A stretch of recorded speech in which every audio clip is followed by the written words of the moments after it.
देश की सुरक्षा के साथ किसी भी तरह से खिलवाड़ करने वालों को बख्शा नहीं जाएगा। जांच एजेंसियां लगातार उन लोगों पर शिकंजा कस रही हैं जो देश की जानकारी लीक कर रहे हैं या फिर देश की सुरक्षा के साथ खिलवाड़ कर रहे हैं।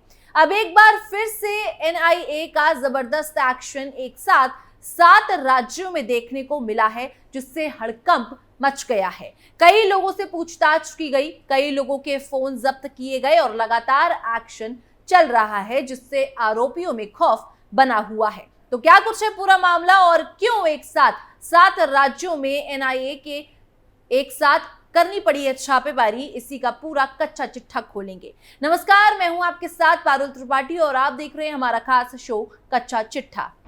एक साथ 7 राज्यों में एनआईए की रेड, 16 ठिकानों पर छापेमारी से मचा हड़कंप, देश की सुरक्षा में सेंध लगाने की कोशिश, जांच एजेंसी के हाथ लगे तगड़े सबूत। देश की राष्ट्रीय जांच एजेंसी एनआईए ने पाकिस्तानी आईएसआई जासूसी गिरोह के जरिए विशाखापट्टनम गोपनीय रक्षा जानकारी लीक करने के मामले में देश भर में छापेमारी की। एनआईए ने 7 राज्यों में 16 ठिकानों पर रेड डाली, जिससे कोहराम मचा हुआ है। यहां से एनआईए की टीमों ने 22 मोबाइल फोन, संवेदनशील दस्तावेज और अन्य चीजें जब्त की।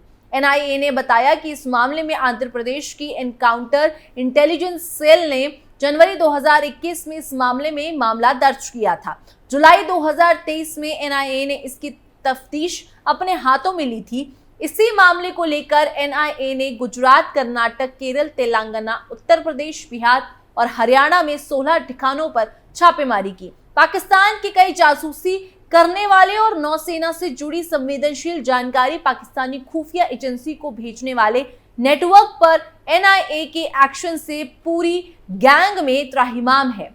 छापेमारी के दौरान उन पर पैसे लेकर पाकिस्तान के लिए भारत में जासूसी करने के शुरुआती सबूत मिले हैं। एनआईए के वरिष्ठ अधिकारी ने कहा कि जासूसी का ये रैकेट गुजरात, कर्नाटक, केरल, तेलंगाना, उत्तर प्रदेश, हरियाणा से लेकर बिहार तक फैला था।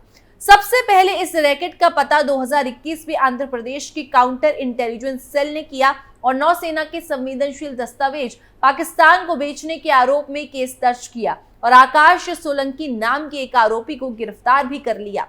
जांच के दौरान इस रैकेट के तार कई राज्यों में फैले होने के संकेत मिले। 2 भारतीय और 3 पाकिस्तानी के खिलाफ चार्जशीट दायर। मिली जानकारी के मुताबिक जुलाई 2023 में केस एनआईए को जांच के लिए सौंप दिया गया था। एनआईए की जांच में आकाश सोलंकी के साथ पाकिस्तानी नागरिक मीर बलास खान के भी शामिल होने के सबूत मिले और उन दोनों के खिलाफ चार्जशीट दाखिल कर दी गई। एनआईए की चार्जशीट में मीर बलास खान को भगोड़ा दिखाया गया है। इसके बाद एनआईए ने एक अन्य आरोपी मनमोहन सुरेंद्र पांडा को गिरफ्तार किया। साथ ही उससे जुड़े पाकिस्तानी इंटेलिजेंस ऑपरेटिव एनवेलप की भी पहचान हुई। एनआईए दोनों के खिलाफ पूरक चार्जशीट दाखिल कर चुकी है और अदालत ने एल्विन को भगोड़ा घोषित कर दिया है। इसके बाद एनआईए को पाकिस्तानी इंटेलिजेंस एजेंसी के साथ काम करने वाले पाकिस्तानी नागरिक अमन सलीम शेख की इस रैकेट में शामिल होने से सबूत मिले और उनके खिलाफ भी दूसरी पूरक चार्जशीट दाखिल कर दी गई।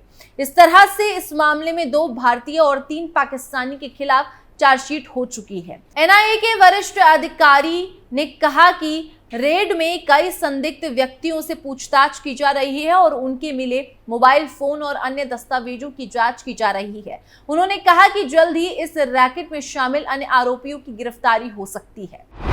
क्या है पूरा मामला? ये मामला पाकिस्तानी आईएसआई जासूसी गिरोह के माध्यम से गोपनीय रक्षा जानकारी के लीक से जुड़ा है। एनआईए टीमों ने जिन परिसरों में छापेमारी की वो सब उन संदिग्धों से जुड़े हैं जिन्होंने भारत में जासूसी गतिविधियों के लिए पाकिस्तान से धन प्राप्त किया था। इस मामले में भारतीय नौसेना से संबंधित संवेदनशील महत्वपूर्ण जानकारी लीक हुई थी, जो सीमा पार पाकिस्तान से रची गई भारत विरोधी साजिश का हिस्सा थे। एनआईए ने 19 जुलाई 2023 को 2 आरोपियों के खिलाफ चार्जशीट भी दायर की थी। इनमें एक फरार पाकिस्तानी नागरिक मीर बलास खान भी शामिल है। तफ्तीश में सामने आया था कि मीर बलास खान एक गिरफ्तार आरोपी आकाश सोलंकी के साथ जासूसी गिरोह में शामिल था। 6 नवंबर 2023 को एनआईए ने 2 अन्य आरोपी मनमोहन सुरेंद्र पांडा और एल्विन के खिलाफ एक सप्लीमेंट्री चार्जशीट दायर की थी, जबकि पांडा को गिरफ्तार कर लिया गया था। आरोपी एल्विन एक पाकिस्तानी खुफिया अधिकारी और एक फरार था। मई 2024 में एनआईए ने एक आरोपी अमान सलीम शेख के खिलाफ अपनी दूसरी सप्लीमेंट्री चार्जशीट दायर की थी, जिसने पाकिस्तानी खुफिया अधिकारियों के साथ साजिश रची थी। इस हाई प्रोफाइल मामले की जांच जारी है। सोनीपत में एनआईए की छापेमारी। हरियाणा के सोनीपत में राष्ट्रीय जांच एजेंसी ने छापेमारी की। जांच एजेंसी ने वर्धमान सोसाइटी में छापा मारा, अधिवक्ता पंकज त्यागी को हिरासत में ले लिया है और सेक्टर 27 के थाना में ले जाकर उनसे पूछताछ की। बताया जा रहा है कि अधिवक्ता पंकज त्यागी पर संदिग्ध गतिविधियों में शामिल होने के अंदेशा पर छापेमारी की गई थी। जानकारी के मुताबिक जांच एजेंसी एनआईए की टीम तड़के करीब 5 बजे सोनीपत के रायपुर स्थित वर्धमान गार्डियन टावर सोसाइटी में गई। यहां टीम 11वीं मंजिल स्थित पंकज त्यागी के फ्लैट में पहुंची। एनआईए की जांच टीम में हरियाणा पुलिस के एक इंस्पेक्टर, 2 महिला पुलिस और 6 कांस्टेबल शामिल रहे। पता चला है कि लखनऊ में दर्ज हुए एक मुकदमे से तार जुड़ने पर एनआईए की टीम यहां पहुंची थी। टीम ने अधिवक्ता पंकज त्यागी से काफी देर तक पूछताछ की। एनआईए ने घर में रखे दस्तावेज भी खंगाले गए। इस दौरान पंकज त्यागी के फ्लैट के बाहर पुलिस बल तैनात रहा। जांच के दौरान किसी को भी अंदर या बाहर आने जाने की परमिशन नहीं दी गई थी। करीब 4 घंटे तक चली पूछताछ के बाद टीम के कुछ दस्तावेज और मोबाइल फोन कब्जे में लिए और पंकज त्यागी को भी अपने साथ लेकर रवाना हो गई। सूत्रों से पता चला कि एनआईए को पंकज त्यागी के कई संदिग्ध गतिविधियों में शामिल होने का शक है, जिसके आधार पर एनआईए ने पंकज त्यागी पर यूपीए के तहत मुकदमा भी दर्ज किया है। पंकज त्यागी के घर से बाहर निकलते हुए कहा कि उनके सच बोलने पर मुकदमा दर्ज किया गया है। इसके साथ ही उन्होंने मामले में निष्पक्ष जांच की मांग की है। बताया जा रहा है कि पंकज त्यागी अधिवक्ता हैं। वह सोनीपत की वर्धमान सोसाइटी में रहते हैं। पंकज त्यागी का पहला कम्युनिस्ट पार्टी से जुड़ाव रहा है और वह प्रदर्शन करने वालों में सबसे आगे रहते हैं। बताया जा रहा है कि पंकज त्यागी जेल में बंद गैंगस्टर लॉरेंस बिश्नोई के वकील भी हैं। प्रयागराज के साथ ही यूपी के कई जिलों में रेड। प्रयागराज के कर्नलगंज इलाके में एनआईए ने छापेमारी की। एक लंबी छात्र मोर्चा के नेता देवेंद्र आजाद के कमरे पर एनआईए ने ये रेड डाली। शहरी नक्सलियों को फंडिंग के मामले में छापेमारी की आशंका जताई जा रही है। प्रयागराज के शिवकुटी में एनआईए दस्ते ने सितंबर में भी छापेमारी की। पीयूसीएल प्रमुख सीमा आजाद के घर टीम पहुंची थी। सीमा आजाद के हस्बैंड विश्व विजय छात्र संगठन दिशा से जुड़े हैं। प्रतिबंधित संगठन से जुड़े सदस्य रडार पर। खबरों के मुताबिक प्रयागराज के अलावा बलिया और अन्य जिलों में भी एनआईए की रेड हुई है। प्रतिबंधित सीपीआई माओवादी संगठन से जुड़े संदिग्ध सदस्यों की छानबीन को लेकर 4 राज्यों में एनआईए ने ये कार्रवाई की है। इससे पहले भी वाराणसी, देवरिया, चंदौली, प्रयागराज और आजमगढ़ में छापा मारा गया था। इन्हीं जिलों में संदिग्ध नक्सलियों के खिलाफ एक्शन लिया गया। खबरों में कहा गया कि नक्सल संगठन देश विरोधी गतिविधियों के लिए ट्रेनिंग और अन्य सजो सामान जुटाने में लगे हुए हैं। जांच दल ने ऐसे सदस्यों के मोबाइल, लैपटॉप, पेन ड्राइव और सिम कार्ड जैसे इलेक्ट्रॉनिक साक्ष्य जुटाए हैं, जिनकी जानकारी या जांच भी की जा रही है। इससे पहले सितंबर 2023 में एनआईए ने पूर्वांचल के इन जिलों में ताबड़तोड़ छापेमारी की थी। वाराणसी में बनारस हिंदू विश्वविद्यालय की छात्रा के घर पर रेड डाली गई थी, जो भगत सिंह मोर्चा नाम के संगठन से जुड़ी थी। देवरिया, चंदौली, प्रयागराज, वाराणसी, आजमगढ़ जैसे 8 जिलों में यह छापेमारी हुई थी। देवरिया में राष्ट्रीय जनवादी पार्टी के महासचिव रामनाथ चौहान भी छापेमारी के दायरे में आए थे। चौहान की उमानगर कॉलोनी स्थित आवास पर सुबह टीम ने रेड डाली थी। उधर उत्तराखंड की राजधानी देहरादून में ईडी की छापेमारी चल रही है। रजिस्ट्री घोटाले को लेकर डालनवाला में एक बड़े अधिवक्ता के आवास पर रेड डाली गई।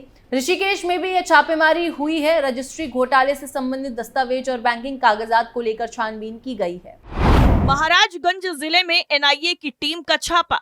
महाराजगंज के निचलौल थाने क्षेत्र के करमहिया गांव में एनआईए की टीम और जिले के स्वाट टीम ने एक घर पर छापेमारी की, जिससे पूरे गांव में हड़कंप मच गया। 4 घंटे तक बंद घर में एनआईए की टीम पूछताछ करने के बाद युवक का मोबाइल, डायरी और 2 पत्रिका अपने साथ लेकर चली गई। इसके अलावा युवक को 10 सितंबर को एनआईए दफ्तर लखनऊ में उपस्थित होने का निर्देश दिया गया। छेदी गुप्ता के घर को एनआईए, स्वाट टीम और निचलौल की पुलिस टीम अचानक चारों तरफ से घेर लिया। यहां तक रास्ते से आने जाने वाले लोगों पर भी पाबंदी लगा दी गई। 4 घंटे तक घर की तलाशी हुई। इस दौरान उनके घर कुछ नहीं मिला। एनआईए की टीम छेदी के बड़े लड़के जितेंद्र गुप्ता को कमरे में बैठाकर 4 घंटे तक पूछताछ की। जितेंद्र ने एनआईए को बताया कि वह डोमा में मेडिकल स्टोर चलाता है। उसके बाद एनआईए की टीम उसे अपने साथ लेकर मेडिकल स्टोर पर पहुंची और पूरे दुकान की तलाशी ली। फिर वहां से लेकर उसे छोड़ दिया। जितेंद्र गुप्ता ने बताया कि मेरे पास रखा मोबाइल, मेरी डायरी और पढ़ने वाले 2 पत्रिका एनआईए की टीम अपने साथ ले गई है। मुझे 10 सितंबर को एनआईए दफ्तर लखनऊ में बुलाया गया है। उसने ये भी बताया कि कोरोना के पूर्व वह एक विद्यालय में पढ़ाता था। वहां पर एक अरविंद नाम का एक युवक भी पढ़ाता था जो उत्तराखंड का था। उसी की तलाशी में एनआईए इसके पूर्व भी आई थी और उसके बारे में पता करके चली गई, लेकिन उसका कहीं पता नहीं चला। टीम ने मेरे पूरे घर की तलाशी ली, लेकिन उसे कहीं भी कुछ नहीं मिला।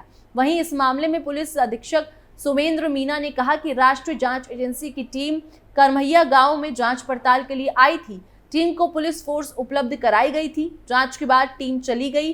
किसी की गिरफ्तारी नहीं हुई है। यानी कुल मिलाकर अलग अलग राज्यों में जांच एजेंसी का ताबड़तोड़ एक्शन चल रहा है, क्योंकि देश की सुरक्षा के साथ किसी भी तरह से खिलवाड़ बर्दाश्त नहीं किया जाएगा। कच्चा चिट्टा में फिलहाल के लिए इतना ही। बाकी देश और दुनिया की तमाम खबरों के लिए आप देखते रहिए कैपिटल टीवी।